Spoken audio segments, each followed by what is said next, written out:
Hi, it's Judy Vitale from ReadTheStars.com. Yeah, it's election day, but I'm not going to talk about the election. I can't take anymore.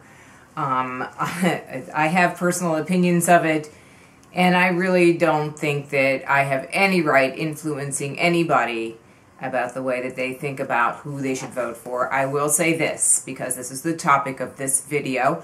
Mercury retrograde will play some part in the counting of the votes and the results, because it will go retrograde before the polls close, even on the East Coast. What might this mean? Probably it will mean either some difficulties with the counting, or that situation where we have the tie and there's a bunch of litigation. Mercury is all about causing tricks. And we have to consider this also in our personal lives when we talk about Mercury retrograde and how it might affect us. Notice how I made the transition back to our personal lives.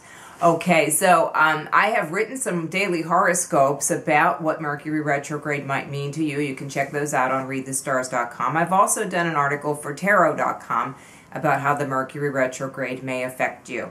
It's a pain in the neck to have Mercury retrograde. Our electronics don't work, our transportation gives us troubles, we can't get our messages across to people, we think we fixed something and we didn't really fix it. We lose things, especially stuff like keys and cell phones, that sort of thing. I've done both in the last two Mercury retrogrades. This time, the Mercury retrograde is going to take place in Sagittarius, and then it's going to go back into Scorpio. It kind of makes it interesting when it goes into two signs, because we're experiencing two different effects.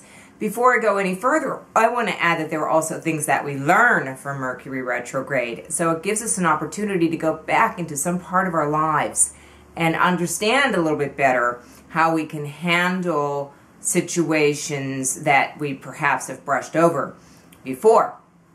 So with Sagittarius, Mercury retrograde in Sagittarius is going to cause us to re-examine some of our beliefs and some of our facts and some of our figures, and things might be revealed that turn out that were easily brushed over before. Maybe they had a lot more substance to them than we thought. Then, of course, when it goes back into Scorpio, all gloves are off in terms of disclosure.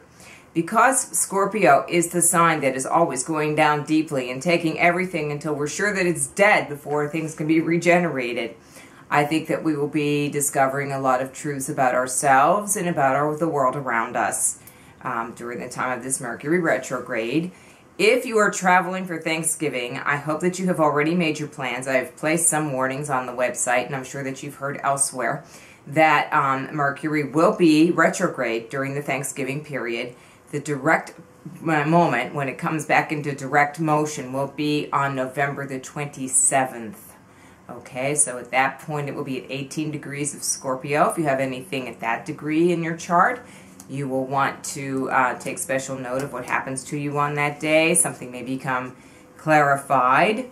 Meanwhile, Mercury is going retrograde at 4 degrees of Sagittarius in 17 minutes. And so what that means, it's in very early Sagittarius.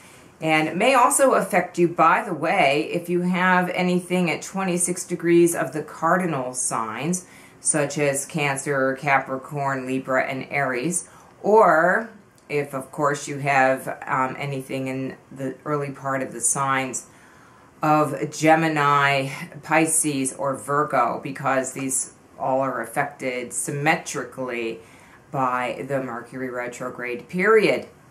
So there are plenty of things going on, to be sure. We just have to do our very best at making sure that we are paying attention to what's going on inside our own minds and with our own thought processes. With that, I wish you well and hope that we all make it through Mercury retrograde with much less tension than we possibly could have. If you have any questions or comments, please send them to Judy, J-U-D-I, at ReadTheStars.com. Until November 27th, I'm not doing personal video readings because I cannot read during Mercury retrograde. I'm very nervous about making mistakes, and I would never want to do that with someone when I'm reading for their chart. So please, just hold your questions until after that time, and I'll be more than happy to pick up the private video readings at that point. See ya, and keep checking at readthestars.com.